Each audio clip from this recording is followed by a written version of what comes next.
Assalamualaikum warahmatullahi wabarakatuh. Perkenalkan, di sini saya Ervianda, NIM C2018-046. Ya, di sini saya akan melakukan pendidikan kesehatan kepada Nyonya D tentang pendidikan kesehatan pada pasien kemoterapi kanker serviks atau CA serviks. Nah, langsung saja di sini dengan Ibu Diakma. Assalamualaikum Ibu. Perkenalkan Bu, di sini saya Ervianda yang akan memberikan pendidikan kesehatan kepada Ibu. Nah, pendidikan itu tersebut kemoterapi CA serviks atau kanker serviks. Apakah Ibu bisa memperkenalkan diri? Rumahnya? Umurnya Bu? 25 tahun, Mbak. Oh ya.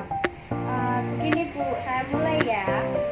Nah, pendidikan kesehatan pada pasien kemoterapi CA serviks itu yang pertama, CA serviks itu adalah kanker yang terjadi saat ada sel-sel di leher rahim yang abnormal.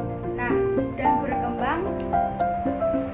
berkembang terus tanpa terjadinya yang disebabkan karena adanya seks sehat yang mengalami mutasi genetik.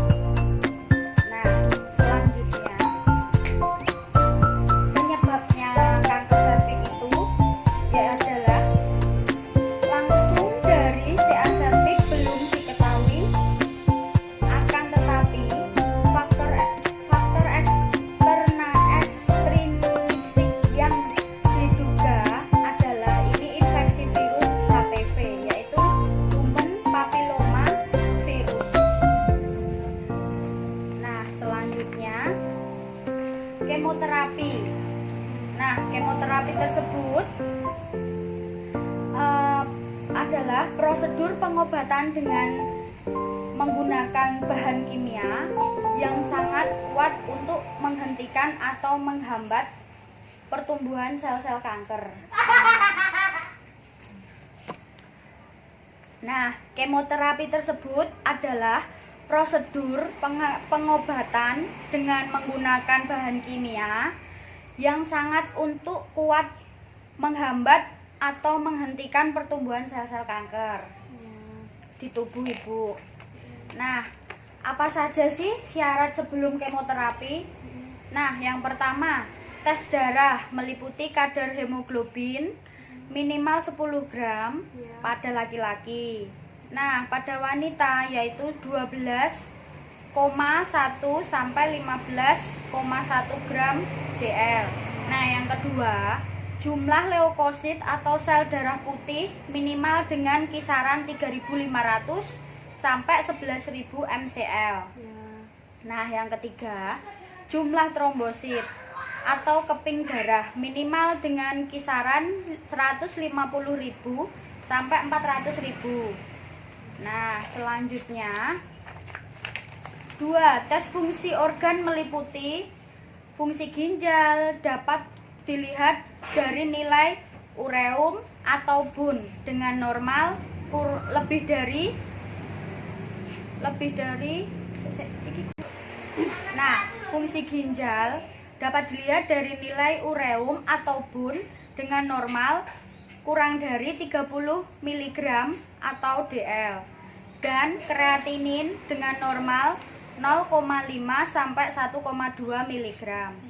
Nah, yang kedua, fungsi hati yang dapat dilihat dari nilai SGOT dengan normal 5 sampai 40 mikro dan nilai SGPT dengan normal 7 sampai 56 mI mikro. Nah, bagaimana sih memenuhi persyaratannya? Nah, yang pertama, konsumsi makanan dengan kandungan tinggi protein dan tinggi kalori. Misalnya seperti ikan kutuk, telur, kacang almond, dada ayam, oats, keju, dan lain-lain. Nah, yang kedua, konsumsi makanan tinggi antioksidan. Misalnya buah, sayur, buah bit, kacang-kacangan. Nah, itu ya Ibu. Nah, yang ketiga, cukup beristirahat dan cukup minum air putih sebanyak 2.500 ml per hari. Nah, apa sih efek sampingnya untuk kemoterapi tersebut? Nah, yang pertama kelelahan, yang kedua mual dan muntah, rambut rontok, yang keempat merasakan nyeri, nah yang kelima perdarahan, yang keenam perubahan kulit. Perubahan kulit itu seumpama kulit Ibu putih, nah itu nanti jadi pucat gitu. Nah, yang ketujuh peningkatan resiko infeksi. Nah, yang terakhir lemahnya memori dan konsentrasi. Nah, itu. Selanjutnya, upaya untuk mengurangi efek samping kemoterapi. Nah, yang pertama, menjaga hygiene rambut dan hindari penggunaan minyak atau krim rambut. Nah, yang kedua, makan dengan porsi yang sedikit tapi sering, kunyah secara perlahan. Yang ketiga, konsumsi buah dan sayur.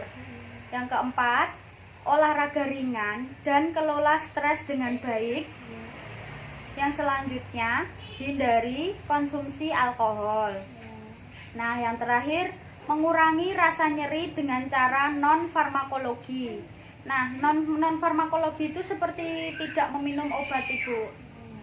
Nah, caranya merelaksasi, terus distraksi sama guided imaginary.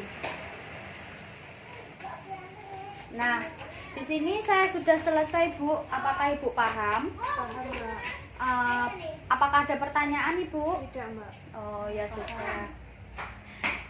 Ya sudah Ibu. Di sini saya sudah selesai. Terima kasih Ibu. Ya.